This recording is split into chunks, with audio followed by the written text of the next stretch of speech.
Jérusalem est calme, je me promène beaucoup, comme vous l'avez dit, dans la vieille ville, uniquement d'ailleurs quasiment dans la vieille ville, et principalement dans le quartier musulman. Je dis paradoxalement, Jérusalem est calme parce que il y a énormément de forces de police, il y a énormément de membres des forces de sécurité, surtout dans la vieille ville, des caméras partout, ce qui freine un peu, si vous voulez, l'élan que pourrait avoir un terroriste.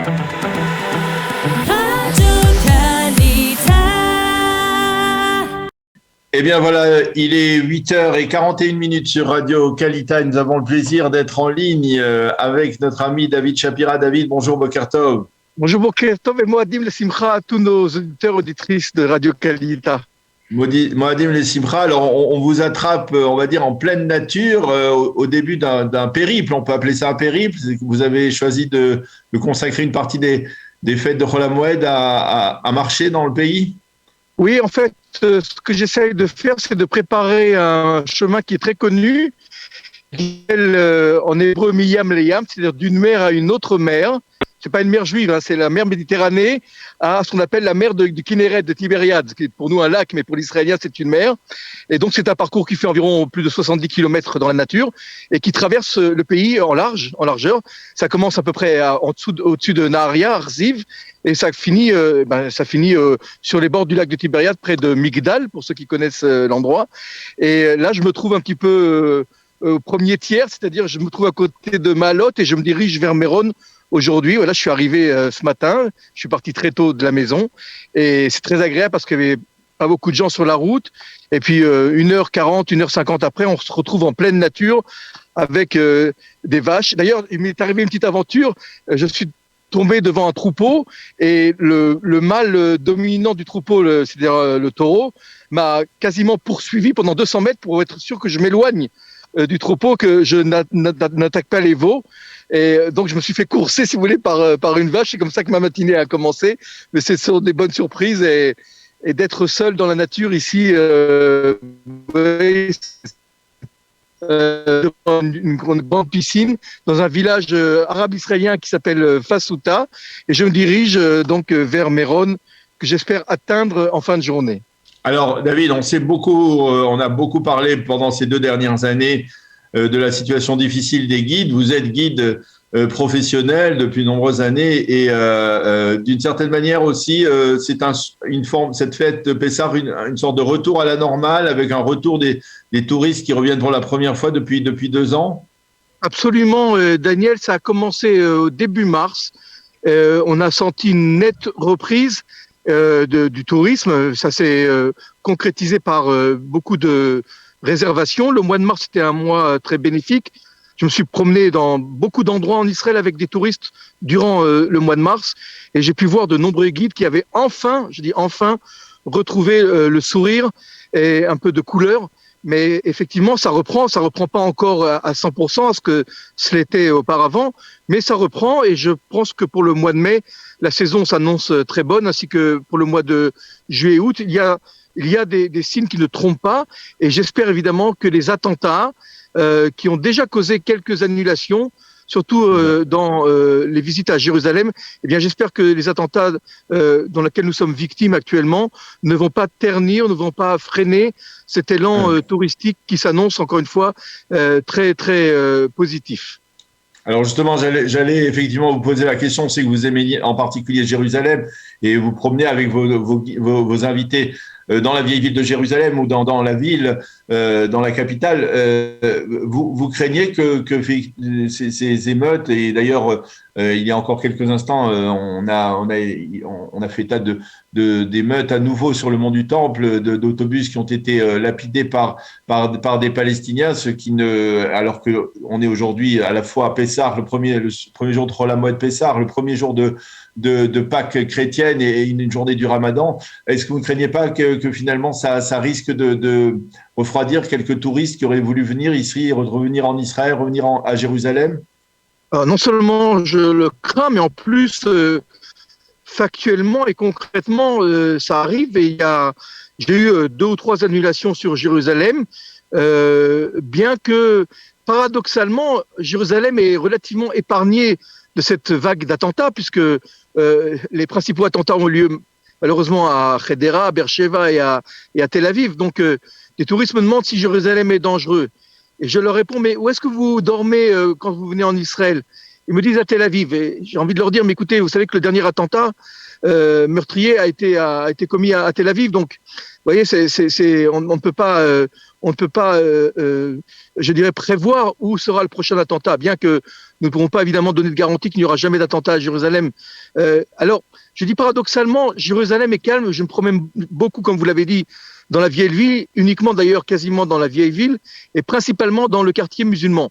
Je dis paradoxalement, Jérusalem est calme parce que il y a énormément de forces de police, il y a énormément de membres des forces de sécurité, surtout dans la vieille ville, des caméras partout, ce qui freine un peu, si vous voulez, l'élan que pourrait avoir un terroriste, parce qu'un terroriste veut quand même, dans son action maléfique et diabolique, il veut toucher des innocents, mais s'il est arrêté au bout de 5 secondes parce que des policiers sont à côté de lui, son acte, entre guillemets, bien sûr, entre parenthèses, deviendrait inutile. Donc à Jérusalem et dans la vieille ville, on est très très bien protégé, on se sent, je dis encore une fois, paradoxalement, on se sent en sécurité, et je dirais, je me suis encore une fois, j'ai beaucoup marché, beaucoup visité et fait visiter Jérusalem ces derniers temps, donc je vous parle vraiment d'épisodes qui sont frais. Paradoxalement, la ville est calme par rapport à la tension qu'on peut ressentir par exemple à Tel Aviv. Vous savez, 3 ou 4 jours après l'attentat de Tel Aviv, près d'Dizengoff, eh bien, les rues de Tel Aviv étaient désertes. La ville de Jaffa, enfin, c'est Tel Aviv, Jaffa, mais le Yafo, qui est habituellement rempli de monde, est désert. Les gens ont peur de sortir à Tel Aviv. Donc, il faut essayer de se calmer, de ne pas, encore une fois, vivre selon la volonté des terroristes. Et justement, eux qui veulent nous troubler notre vie normale, il faut absolument continuer de vivre normalement, de visiter normalement, de se promener normalement. Vous voyez, là, je suis en pleine nature, près d'un village arabe israélien qui s'appelle Fasuta. C'est calme, c'est paisible et je passais une très très belle journée. Il faut continuer à vivre normalement malgré le terrorisme. Il ne faut pas non se plier à ce que les terroristes veulent nous imposer, c'est-à-dire des contraintes et rester s'enfermer chez soi.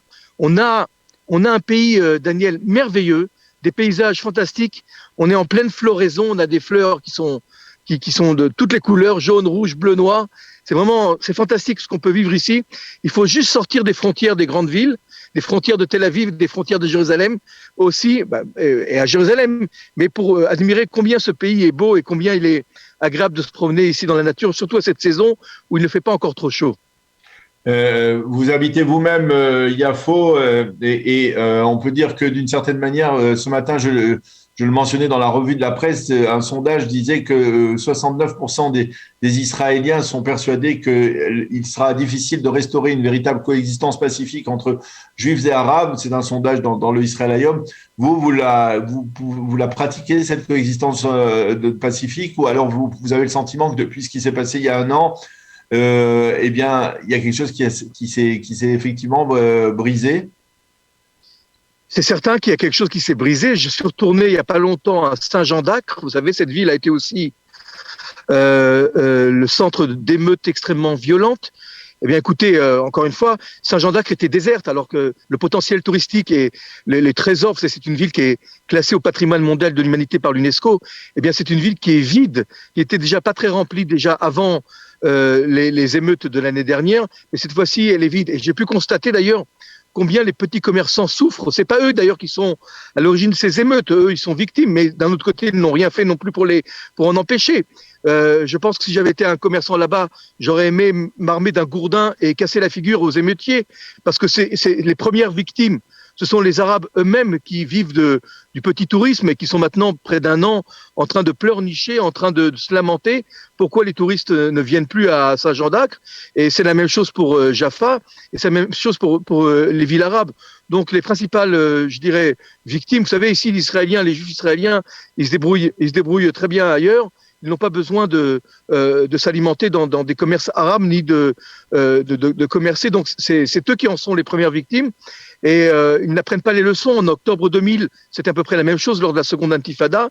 Il me semble qu'il serait préférable pour eux qu'un jour ils retirent des leçons Je veux rester moi optimiste parce que je sais qu'on ne peut pas rester en guerre éternellement. On ne peut pas faire la guerre à 1 800 000 Arabes qui sont israéliens et qui ont la citoyenneté israélienne et qui votent. Il me semble que le parti Ram de Mansour Abbas est une petite étincelle d'espoir et d'optimisme. Je l'ai écouté hier soir à la télévision israélienne qui a condamné évidemment les attentats, qui a souhaité bonne fête de Pessah aux Juifs, et bonne fête de Ramadan aux musulmans et bonne fête de Pâques aux chrétiens. Il y a dans sa bouche, je ne sais pas s'il est sincère, mais il y a dans sa bouche un message d'espoir et d'optimisme à laquelle il faut s'accrocher parce que l'alternative, c'est quoi ? Qu'est-ce que c'est de se jeter des pierres, c'est de se brûler les voitures, de se lyncher l'un et l'autre. Je vois pas l'alternative. Donc il faut espérer que la situation va se calmer. Et ce qui est d'ailleurs paradoxal, encore une fois, c'est qu'on ne comprend même pas pourquoi il y a cette vague d'attentats qui est faite au nom de Daesh, au nom d'un idéal islamisme radical. Voilà, je côtoie au jour le jour beaucoup de musulmans. Je les sens d'une grande modération et surtout ce que je ressens parmi ces Arabes que je côtoie, c'est la volonté de se nourrir, après 2 ans de Corona, d'essayer de regagner, je veux dire, ce qu'on appelle une parnassa, un salaire pour pouvoir nourrir leur famille, et ils sont très préoccupés par la situation économique et beaucoup plus éloignés de toutes ces considérations d'émeutes et de combats nationalistes et islamiques, etc. Eh bien, David Shapira, merci beaucoup d'avoir accepté à la fois de nous faire partager votre petite excursion ou votre grande excursion, 70 km. Oui. Voilà, on peut voir effectivement le paysage est assez splendide et voilà une petite piscine à côté de moi et toute la nature est très très belle. C'est vraiment le moment de sortir pour ceux qui veulent éviter les grandes foules. Mais par contre, je vous donne un conseil, il faut partir très tôt le matin pour éviter les bouchons, au moins à l'aller. Le retour, c'est déjà autre chose. Voilà. Donc vous avez encore quelques bonnes dizaines de kilomètres à réaliser, je suppose, au cours des 2 ou 3 prochains jours. On vous souhaite bonne chance dans cette initiative de ce tioul des 2 mers et on peut inviter, on va dire, nos auditeurs à se joindre à vous s'ils le souhaitent dans ce genre d'initiative. Ça sera très intéressant d'organiser ce genre de randonnée. Merci beaucoup, David Shapira, d'avoir été avec nous. Bonne Simcha, bonne fête de Pessah. À bientôt. Chag Sameach. Shalom, shalom.